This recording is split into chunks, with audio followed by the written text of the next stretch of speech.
कि भारत में आयुर्वेद को प्रथम चिकित्सा पद्धति की हमारी डिमांड है। क्योंकि हो क्या रहा है, अगर हम आर्टिकल 21 की बात करें जो हमारे संविधान में वर्णित है, जीने का अधिकार, उसमें एक शब्द लिखा है स्वस्थ जीने का अधिकार। लेकिन भारत में जो आप लोग पिछले कई सालों से देख रहे हो, जो मॉडर्न चिकित्सा पद्धति है वो किसी भी चीज का इलाज नहीं करती। अगर हमें बीपी हो गया तो जिंदगी भर गोली खिलाने की बात करती है, शुगर हो गया जिंदगी भर गोली खिलाने की बात करती है, थायराइड हो गया जिंदगी भर गोली खिलाती है, लीवर खराब हो गया बदलने की बात करती है, यानी कि कहीं भी किसी भी चीज के इलाज की बात नहीं करती। तो राइट टू हेल्थ और राइट टू लाइफ कैसे पॉसिबल है बिना आयुर्वेद के? और भारत में आज भी कितने साल आजादी को हो गए, आयुर्वेद के साथ आज भी सौतेला व्यवहार हो रहा है, ये सब आप लोगों को मालूम है। अगर आप लोग हेल्थ इंश्योरेंस कराते हो तो एलोपैथिक हॉस्पिटल में जाके आपके बिल फटाफट पास होते हैं, लेकिन आयुर्वेद की किसी भी डिस्पेंसरी, किसी भी क्लिनिक पे कोई भी बिल आज भी ना इंश्योरेंस कंपनी का, ना सरकारी कर्मचारियों का, ना कोई रिटायर्ड कर्मचारियों का बिल पास नहीं होते। तो इस देश में जब तक आयुर्वेद को इतनी छूट ही नहीं मिलेगी, जब लोगों को कन्वीनियंस ही नहीं होगा, तो नेचुरली बात है आयुर्वेद आगे कहां से बढ़ेगा। और रही बात जो जीने का अधिकार है सेक्शन 21 के अंतर्गत, वो बोलता है स्वस्थ जीने का अधिकार। लेकिन आप खुद बताओ कि 35, 40, 45 साल की उम्र में किसी को प्रोस्टेट की प्रॉब्लम हो रही है, किसी को ऑपरेशन हो रहा है, वो स्वस्थ कैसे जी पाता है? वो जिंदगी भर गोलियों के साथ जीता है। तो हम ये बोल रहे हैं कि जैसे अंग्रेज 1947 तक हमें गोलियों से मारते थे, 1947 के बाद ये मॉडर्न चिकित्सा पद्धति हमें गोलियां खिला के मारती है। कोई भी अगर पेशेंट जो एलोपैथी की दवाइयां कई साल से खा रहा हो, आप नोटिस करना, वो एक बीमारी की दवाई लेता है, कुछ टाइम बाद उसको दूसरी बीमारी आ जाती है, फिर उसको तीसरी बीमारी आ जाती है, इस तरह वो चेन लंबी चलती ही रहती है। और आयुर्वेद में अगर हम आयुर्वेद का मूल श्लोक लें, आयुर्वेद की प्रस्तावना लें, स्वस्थस्य स्वास्थ्य रक्षणम आतुरस्य विकार प्रश्नम चा, यानी कि स्वस्थ के स्वास्थ्य की रक्षा करना और रोगी के विकारों को जड़ से दूर करना, ये आयुर्वेद का मुख्य उद्देश्य है। तो जब आयुर्वेद का उद्देश्य ही जिंदगी भर दवाई खिलाना नहीं है, तो क्यों ना हम आयुर्वेद को फर्स्ट लाइन ऑफ ट्रीटमेंट के रूप में लें और एलोपैथी को सिर्फ इमरजेंसी और कुछ कंडीशंस में यूज करें जिसके लिए उसका आविष्कार हुआ था। तो अब आप लोगों के माध्यम से हमारी जो अपील है वो ये है कि घर घर तक हम इस आयुर्वेद की लॉ को पहुंचाए कि लोग जब बीमार पड़े तो अगर इंश्योरेंस कंपनियों को राइट मिल जाए, हॉस्पिटल्स को आयुर्वेद को राइट मिल जाए, तो लोग पहले वहां आना शुरू करें। और अगर मैं बात करूं कि हमसे भेदभाव कैसे किया जाता है, अब मेरे राइट और लेफ्ट में दो डॉक्टर्स बैठे हैं, दोनों आयुर्वेदिक BMS डॉक्टर हैं। अब जब ये डिग्री लेते हैं 5.5 साल की, तो इनको बोला जाता है BAMS, bachelor Ayurvedic and medicine surgery. ऐसे ही BHMS होम्योपैथी डॉक्टर बोला जाता है BHMS। ऐसे ही जब कोई एलोपैथी डॉक्टर डिग्री लेता है, उसकी डिग्री के ऊपर देखोगे लिखा गया हुआ है BMBS, यानी कि बैचलर ऑफ मेडिसिन और बैचलर ऑफ सर्जरी, यानी कि डिग्री तो BMBS है, लेकिन आपको क्या बताया जाता है MBBS। लोगों के मन में क्या आता है, ये मास्टर डिग्री है, जबकि वो बैचलर डिग्री है समकक्ष आयुर्वेद के। तो हमें शुरू से ही एक पूरा माहौल बना के IMA और ऐसे संगठनों द्वारा डिग्री भी गलत लिखी जाती है, ताकि लोगों के मन में क्या आए कि ये बैचलर डॉक्टर है, वो मास्टर डिग्री है, जबकि सारी डिग्रियां 5.5 साल की इक्वल होती हैं। ये लोग संस्कृत में तो पूरी पढ़ाई पढ़ते ही पढ़ते हैं, साथ में एनाटॉमी फिजियोलॉजी भी पढ़ते हैं, जबकि MBBS जो जिसको हम BMBS बोल रहे हैं, उसकी पढ़ाई इनके मुकाबले कम है। उनको सिर्फ एनाटॉमी और फिजियोलॉजी पढ़नी पड़ती है, इनको संस्कृत में भी पढ़नी पड़ती है, इनको ग्रंथ भी पढ़ने पड़ते हैं, इनको वेद भी पढ़ने पड़ते हैं, इनको उनके मुकाबले डबल पढ़ाई। लेकिन नौकरी के मामले में पहले उनको प्रेफरेंस मिलती है, इंश्योरेंस के मामले में पहले उनको प्रेफरेंस मिलती है।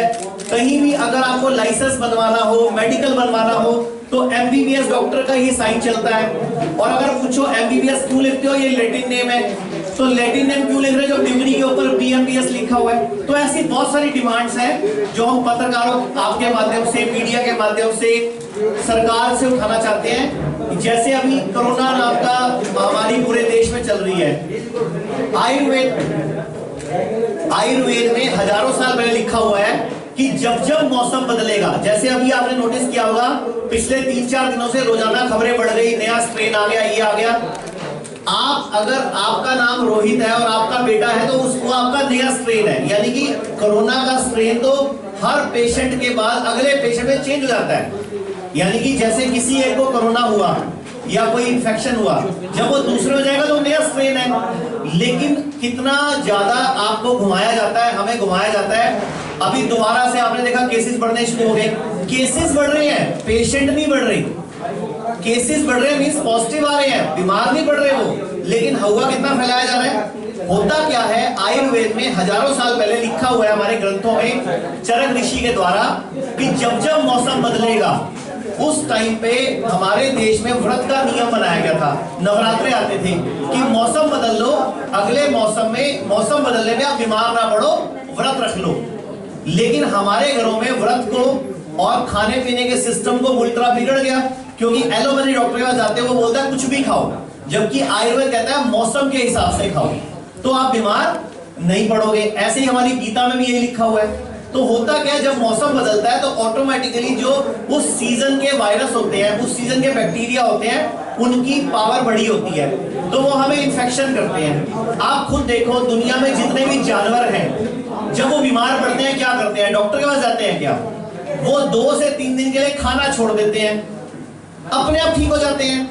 लेकिन हमें कोई बता ही नहीं रहा ये चीज, जबकि आयुर्वेद में साफ साफ लिखा हुआ है लंघन परम औषधम, कि दुनिया में जब भी कोई बीमार पड़ो, इन्फेक्शन आए, 1 से 3 दिन के लिए खाना छोड़ दो, हल्का खाना खा लो, सैलड खा लो, फ्रूट खा लो, नारियल पानी पी लो, हरी सब्जियां खा लो, ठीक हो जाओगे।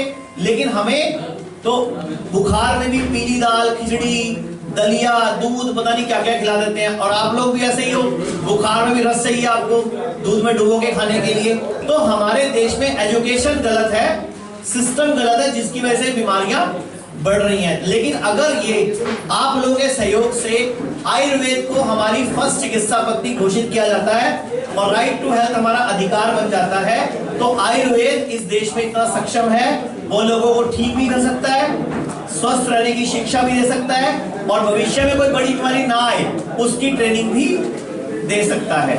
तो मेरे हिसाब से तो मुझे, आप लोग अब कुछ पूछना चाहते हैं तो आप लोग पूछ लो, कोई आपके मन में कोई क्वेश्चन आए तो। महाराज जी ये बताइए कि एलोपैथ की बहुत बड़ी लॉबी है। हाँ जी, एलोपैथ वालों की बहुत बड़ी लॉबी है। हाँ जी, हाँ जो जी, सरकार को जैसे चाहते हैं वैसे झुका देते हैं। हाँ जी। आयुर्वेद वालों के पास वैसी कोई लॉबी नहीं है जो सरकार से टकरा जाए, सरकार चुप हो जाती है, उनका धंधा ठोक चलता है। आप लोग हमारी लॉबी बनो ना, आप लोग हमारी मदद करो, हम तो आपके सामने आ गए आपके दरबार में। आप लोग जब कलम उठाओगे और रोज रोज कलम की ताकत से इस तरह की चीजें आएंगी। अभी कोरोना काल में सबने देखा, लोग काढ़े पी के, हल्दी पी के, काली मिर्च का और हल्दी के गरारे करके लोग घर में ठीक हो गए, और बड़े बड़े हॉस्पिटलों ने 15 लाख, 12 लाख, 10-10 लाख के बिल बनाए। आप बताओ, जिस बीमारी का इलाज ही नहीं है तो बिल किस चीज का था? सरकार पहल क्यों नहीं करती? सरकार सब तो सरकार पे प्रेशर बनाने के लिए तो हम इस तरह के अभियान शुरू कर रहे हैं। मतलब कि ये है कि एलोपैथ की लॉबी से सरकार दबी हुई है। बिल्कुल सही, फार्मा माफिया है। पूरी दुनिया में 500 जो बड़ी कंपनियां हैं, उसमें जो पहली 10 कंपनियां वो सारी की सारी मेडिसिन कंपनियां हैं, और उन 10 का कारोबार बाकी 490 से ज्यादा है।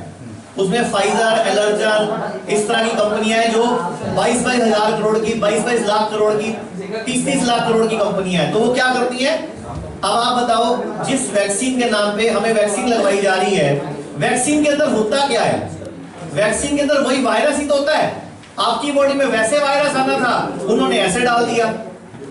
एंटीबॉडी तो बॉडी ने पहले भी बनाने थे, बाद में बनाने हैं। लेकिन ये कौन समझाएगा, कौन आगे आएगा? हम सब मिलके ही तो आवाज उठाएंगे ना। आपने भी कोई कोरोना की दवाई बनाई है? सर, दुनिया में किसी बीमारी की कोई दवाई नहीं होती। आयुर्वेद कहता है सर्वेषाणाम रोगाणाम निदानम कुपिता मला।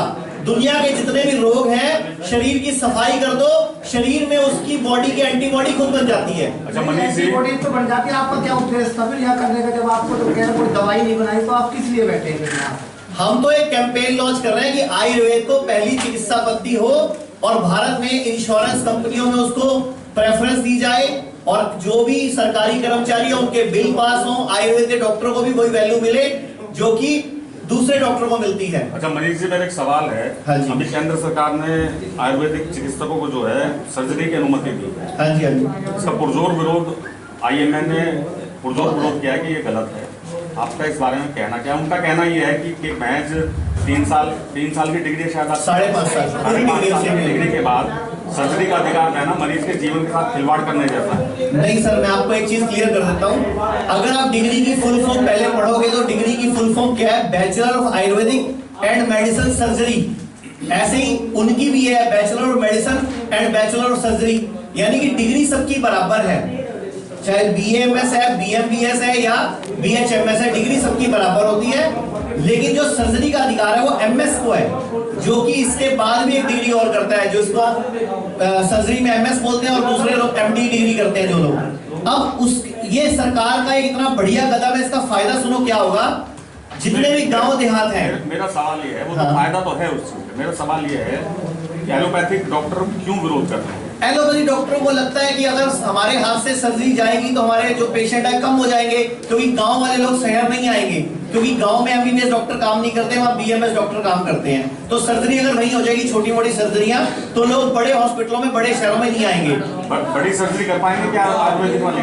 बड़ी सर्जरी की अनुमति नहीं मिली है, छोटी सर्जरी, सिर्फ छोटी सर्जरियों की अनुमति मिली है, जबकि सर्जरी एक्चुअल में सुश्रुत संहिता में पूरा वर्णित है। अगर आप एलोपैथी में भी सर्जरी का फादर मानते हो, किसको मानते हो? सुश्रुत। और सुश्रुत कौन थे? वो तो आयुर्वेदिक गुरु थे, ऋषि थे, जैसे चरक ऋषि थे, जैसे सुश्रुत ऋषि थे। तो बेसिकली सर्जरी थी तो आयुर्वेद की, लेकिन आज भी जाने अनजाने देश अंग्रेजी मानसिकता का गुलाम है, इसलिए आज भी सर्जरी की पावर उनको है, इनको नहीं है। तो IMA तो विरोध करेगा। अभी आपने देखा होगा 3 दिन पहले हर्षवर्धन जी ने कोरोनिल के ऊपर एक प्रेस कॉन्फ्रेंस की, तो उन्होंने IMA ने उसको भी नोटिस भेज दिया। हम लोग भी कोशिश कर रहे हैं अपने संगठन बनाने की, डॉक्टरों को जोड़ रहे हैं। अब जैसे हमारे 2 संगठन रेडी हो चुके हैं, एक में 250 डॉक्टर हैं, एक में 7000 डॉक्टर रेडी हो चुके हैं आयुर्वेद के, तो हम लोग भी संगठन बना रहे हैं। हमने उस सर्जरी के फेवर में पटना में भी रैली निकलवाई थी, बहुत बड़ी रैली थी, जिसमें कम से कम 2500 डॉक्टर शामिल हुए थे। तो हम लोग अपनी तरह से कोशिश कर रहे हैं, आप लोगों का सहयोग चाहिए। ये जो ऑनलाइन पिटीशन आप लॉन्च कर रहे हैं, हाँ जी, किस तरीके से काम करेंगे? ये जैसे ये वेबसाइट बनेगी इसकी प्रॉपर, जो भी ऑनलाइन पिटीशन को भरेगा, जैसे वो इसको शेयर करेगा वो दूसरे के पास पहुंच जाएगी, और दूसरा व्यक्ति भी इसमें अपना नाम, एड्रेस, नंबर भर सकता है। मतलब ये शेयर्स होगी। कोर्ट में नहीं डाल रहे हैं पिटीशन? नहीं, कोर्ट के लिए तैयारी हो रही है ना। इसमें जितने हमारे पास सिग्नेचर्स आ जाएंगे, हम हाई कोर्ट में इसकी PIL लगा रहे हैं। हम 2 PIL लगा रहे हैं कि एक तो डिग्री जो एलोपैथी डॉक्टरों की है वो MBBS क्यों लिखते हैं, BMBS क्यों नहीं लिखते, जिससे कि आम आदमी को एक गलत फहमी होती है कि ये मास्टर डिग्री है, जबकि वो भी बैचलर डिग्री है। दूसरा, हम राइट टू हेल्थ के ऊपर, राइट टू लाइफ के ऊपर एक कैंपेन चला के, वो भी हम सुप्रीम कोर्ट के लिए रेडी कर रहे हैं, सॉरी हाई कोर्ट के लिए, कि हमें एक अधिकार मिले। जितनी भी इंश्योरेंस कंपनियां हैं, जितने भी सरकारी कर्मचारी हैं, इनको आप नोटिस करो, इनको आप एक वो निकालो, अपना एक गजट निकालो कि आप आयुर्वेद में जाके भी अपना इलाज करा सकते हो। अब आयुष्मान योजना भारत में आपको पता है 5 लाख तक के इलाज का एक बिल मिलता है सरकार की तरफ से। आप अपनी ही अखबारों में देखो कितनी ऐसी खबरें आ चुकी हैं, डॉक्टर ने गलत कमर की सर्जरी कर दी, जरूरत नहीं थी बिल बनाने के लिए, उसका घुटने का ऑपरेशन कर दिया उसका बिल बनाने के लिए, क्योंकि 5 लाख रुपए मिल जाते हैं। मतलब जो 2-3 हजार रुपए की दवाइयों से व्यक्ति ठीक हो सकता था, उसका 3 लाख का बिल बन जाता है, क्योंकि बिल पास हो जाता है। लेकिन दवाई देके उसका बिल पास नहीं होता, इसलिए सीधा व्यक्ति एलोपैथी में चला जाता है। मनीष जी, आयुर्वेद में इलाज लंबा है और महंगा है? नहीं सर, ये तो मिथ बना हुआ है ना। आप आयुर्वेद में हमारे पास पार्किंसन, शुगर, BP, जोड़ों का दर्द, लीवर खराब, किडनी फेल, हर तरह के पेशेंट है। प्रॉब्लम क्या है, भारत में एक एक्ट है pandemic act, sorry magic remedy act 1954 का, उसके तहत एक प्रॉब्लम है जिसके लिए हमने 3 बार अभी तक लेटर डाल चुके हैं। उसके लिए हमने उसमें अपनी जो पिटीशन में लिख रहे हैं उसको, हम कोई बोल ही नहीं सकता कोई भी डॉक्टर कि ये चीज का इलाज हो सकता है। अब शुगर है, शुगर के लिए एलोपैथी बोलती है जिंदगी भर दवाई खाओ, जबकि आयुर्वेद 2 से 3 महीने में उसकी दवाई बंद करवा सकता है, लेकिन हम कह नहीं सकते क्योंकि एक्ट लागू हो जाता है, मैजिक रेमेडी एक्ट। अब थायराइड की ग्रंथि, थायराइड की गोली एलोपैथी जिंदगी भर खिलाती है, हमारे यहाँ 2-3 महीने में पेशेंट ठीक हो जाता है, लेकिन हम बोल नहीं सकते। कम से कम भी आप जिन चीजों का आप दावा कर रहे हैं उन चीजों के मरीज भारत में बहुत है, हमारे पास पेशेंट तो नहीं। फिर ऐसा क्या है कि लोगों का आयुर्वेद पर विश्वास नहीं है? सर, हमारी सरकार फ्रेंडली नहीं है ना, हमारे सिस्टम फ्रेंडली नहीं है। अब आपके पास हेल्थ इंश्योरेंस है, अगर खड़े पैर आपको कोई इमरजेंसी पड़ेगी, आप कहाँ जाओगे? आप इमीडिएटली कोई बिल आपका एलोपैथी में आ सकता है, आप सीधा वहीं जाओगे। अगर आप सरकारी कर्मचारी हो तो भी वहीं जाओगे। आयुर्वेद में कोई ऑफर ही नहीं है, ना कोई बिल पास होता, ना कोई। किसी की शुगर 500 बढ़ी हुई है, अचानक उसे सडनली हॉस्पिटल की जरूरत पड़ती है, क्या 500 या 400 की स्थिति में, शुगर की स्थिति में क्या एलोपैथ में इलाज, आयुर्वेद में इलाज है? हाँ सर, जो एलोपैथी वाले करना वही हमने करना है। आयुर्वेद वाले क्या करते हैं उस टाइम पे? आपको दवाएं देके, आपको भर्ती करके आपका खाना पीना सुधारते हैं, आपको इंजेक्शन लगाते हैं, आपको ग्लूकोज लगाते हैं, जो भी उस टाइम की फर्स्ट प्रोटोकॉल है वो यूज करते हैं। वो सेम आयुर्वेद में सारे प्रोसीजर्स हैं, लेकिन फ्रेंडली नहीं है, लोगों को नॉलेज नहीं है, और आयुर्वेद के हॉस्पिटल इतने पावरफुल नहीं है, इतने बने नहीं हुए, तो इसलिए नहीं आते लोग। यूपी में कितने हॉस्पिटल हैं और देश में कितने हॉस्पिटल हैं आयुर्वेद के? नहीं, हमारे हॉस्पिटल देखो, हम तो प्राइवेट काम कर रहे हैं ना। प्राइवेट काम कर सर, आयुष के 3500 हॉस्पिटल हैं पूरे देश में। कितने? 3500 पूरे देश में जी। लेकिन उसमें ना तो पूरे डॉक्टर्स हैं। आयुष के आपके आयुर्वेद के साथ साथ सिद्धा, होम्योपैथी, यूनानी सारे हैं। और दूसरी तरफ आप देखते हैं अगर एलोपैथ के लिए, तो एलोपैथ के सरकारी हॉस्पिटल लगभग 8000 से ऊपर है। मैं आपको एक चीज बताता हूँ, फर्क। मैं आपको एक फर्क बताता हूँ। एलोपैथी का सब कुछ सीधा सीधा एलोपैथी, लेकिन आयुर्वेद को कैसे शामिल किया आयुष के अंदर? आयुष मतलब A for Ayurveda, Y for yoga, इसमें यूनानी, इसमें सिद्धा, होम्योपैथी, सब कुछ इकट्ठा करके एक डिपार्टमेंट। और उसके टोटल 8 लाख डॉक्टर, आयुष के टोटल 8 लाख डॉक्टर हैं इंडिया में, और एलोपैथी के 12 लाख डॉक्टर हैं। क्योंकि एलोपैथी के डॉक्टरों को जब डॉक्टर बनते हैं, उनकी एक तो फीस ज्यादा है, तो जिसकी फीस भी ज्यादा है और जिसके लिए ही भारत में लड़ाई चलती है, हर कोई एमबीबीएस डॉक्टर बनना चाहता है, तो क्योंकि उसको बाद में कमाना कहां से होगा? आपने कितनी बार सत्यमेव जयते प्रोग्राम में देखा हुआ है, कितनी अखबारों में छपता रहता है कि एक व्यक्ति गया था अंगूठे के सिर्फ एक फोड़े का इलाज कराने, पूरा अंगूठा कट गया उसका बाद में।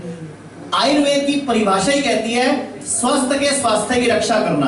अगर आप हमें फोन करोगे, छोटी मोटी प्रॉब्लम है, और वो आपके घर में सिर्फ पुदीना या धनिया खाने से ठीक हो सकती है, या उसका पानी पीने से ठीक हो सकती है, हम आपको हमारे तक बुलाते ही नहीं है।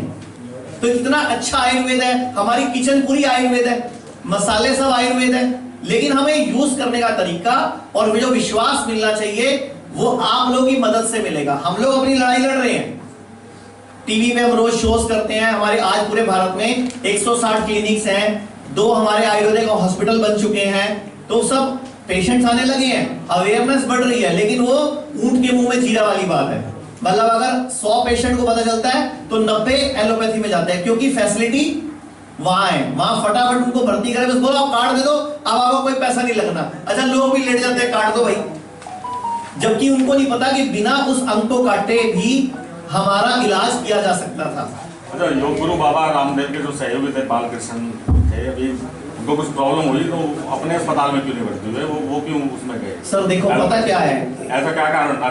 देखो, मुझे पहली बात तो ये नॉलेज नहीं है उनको। आयुर्वेद में इतनी ताकत है तो क्यों एलोपैथी की तरफ भागते हैं? सर, हम एलोपैथी को बुरा नहीं बोल रहे। एलोपैथी एक्चुअल में डिजाइन क्यों हुई है? सर्जरी के लिए, इमरजेंसी के लिए।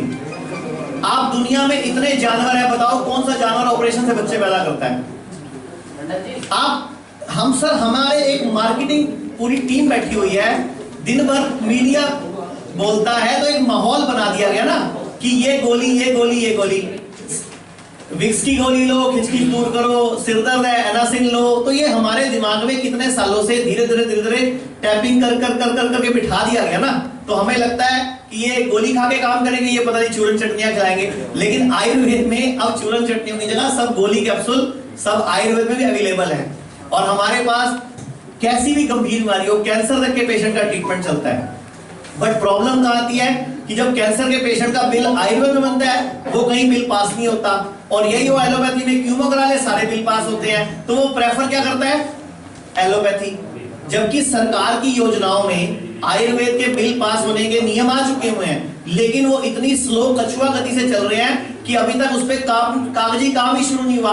अब NABH है, जो हमारा बोर्ड है, जो इंश्योरेंस कंपनियों को रेगुलेट करके हमारे सरकारी कर्मचारियों को फैसिलिटी देता है। अब उसमें जो डॉक्टर बैठे हुए हैं वो भी एलोपैथी वाले बैठे हुए हैं, वो फार्म भी उसी तरीके से मांगते हैं, और सारा उन्होंने अपने अकॉर्डिंग प्रोटोकॉल सेट किए हुए हैं। आयुर्वेद फ्रेंडली तो वहां कुछ है ही नहीं। आयुर्वेद तो बीमारी को वात पित्त कफ की नजर से देखता है। वो कहते हैं बीमारी का नाम लिख के लाओ, अब बीमारी का नाम तो आपने लूटने के लिए बना रखा है। मैं ऑर्थोपेडिशियन डॉक्टर, मैं गले का डॉक्टर, मैं आंख नाक कान मुंह का डॉक्टर, मैं घुटनों का डॉक्टर। एक बात बताओ, जो फेफड़ों का डॉक्टर है, जो लंग स्पेशलिस्ट है, लंग है और हार्ट जुड़ा हुआ है आपस में, लंग्स और हार्ट जुड़ा हुआ है। मैं लंग्स का डॉक्टर हूं लेकिन हार्ट की दवाई नहीं दे सकता। आप बताओ क्या उस दवाई का साइड इफेक्ट हार्ट पे नहीं आएगा और हार्ट की दवाई का साइड इफेक्ट लंग्स पे नहीं आएगा? आयुर्वेद ही एकमात्र चिकित्सा पद्धति है जो व्यक्ति को संपूर्ण एक दिखती है। हम खाना मुंह से खाते हैं, 35 फुट लंबा रास्ता है, निकलता कहीं और से। अब शरीर तो एक ही है ना अंदर से, लेकिन वो उन्होंने रिडक्शनिस्ट साइंस बना दिया इसको। हम लोग इसको क्लब देखते हैं शरीर को। हम कहते हैं अगर जड़ी बूटियों से हम ठीक हो सकते हैं तो हमें ऑपरेशन क्यों कराना है? अब गॉल ब्लैडर में पथरी है, एलोपैथी वो बोलते हैं गॉल ब्लैडर काट दो। हम कहते हैं पथरी, आपने गॉल ब्लैडर को काट दिया, पथरी बनी क्यों? अगर कारण खत्म नहीं किया तो वो शरीर में थोड़े दिन बाद यूट्रस में या तो कोई वहां पे फाइब्रॉइड बनेगा या बॉडी में कोई ट्यूमर या सिस्ट बनेगा। मतलब हम कहते हैं बीमारी पे काम करो, कारण पे काम करो और भविष्य में कोई बड़ी बीमारी ना है, तीनों पे एक साथ काम करो। आयुर्वेद में जब भी कोई पेशेंट आएगा हम 3 तरीके से देखते हैं उसको कि अभी क्या प्रॉब्लम लेके आया है, ये प्रॉब्लम आई क्यों है और भविष्य में बड़ी प्रॉब्लम ना आए, यानी कि पास्ट, प्रेजेंट और फ्यूचर। हम एक साथ 3 तरफ नजर दौड़ाते हैं। लेकिन एलोपैथी वाले सिर्फ अभी इस बीमारी का क्या सॉल्यूशन दे सकते हैं, भले ही बाद में किडनी फेल हो जाएगी। सबको पता है बोविलोन इंजेक्शन या जितने भी पेन किलर है वो किडनी फेल करते हैं। क्या बाजार में मेडिकल स्टोर में नहीं बिक रहे? सब मेडिकल स्टोर बिक रहे हैं। सबको पता है कोलेस्ट्रॉल की गोली से किडनी फेल होती है। क्या कोलेस्ट्रॉल की गोली बंद हो गई? जो स्टैटिन गोली है किडनी फेल करती है, लेकिन कहां बंद हुई है? क्योंकि वो बाजार इतना बड़ा है, माफिया इतना बड़ा है। तो ये आप लोग के सपोर्ट के बिना पॉसिबल नहीं है। ये बताइए कि एक बीमारियों का इलाज तांत्रिकों के पास भी है, वो कभी भूत कहते हैं, कभी प्रेत कहते हैं और उनका अपने आप पेशेंट भी ठीक होता है, देखे जाते हैं तब उनके पास। इसमें भी कोई आदमी, इसमें भी कुछ उनका काम करता है, तंत्र का प्रभाव क्या है? आयुर्वेद एक समग्र विज्ञान है, उसमें भूत विद्या वगैरह सब इंक्लूडेड है। अच्छा, अब उसको अगर कोई गलत तरीके से पेश कर रहा है उसकी जो है, हमारे यहाँ तो दर्शन शास्त्र भी है, चिकित्सा भी है। हम लोग तो बंदे को कहीं माथा टेकने के लिए भी बोल देते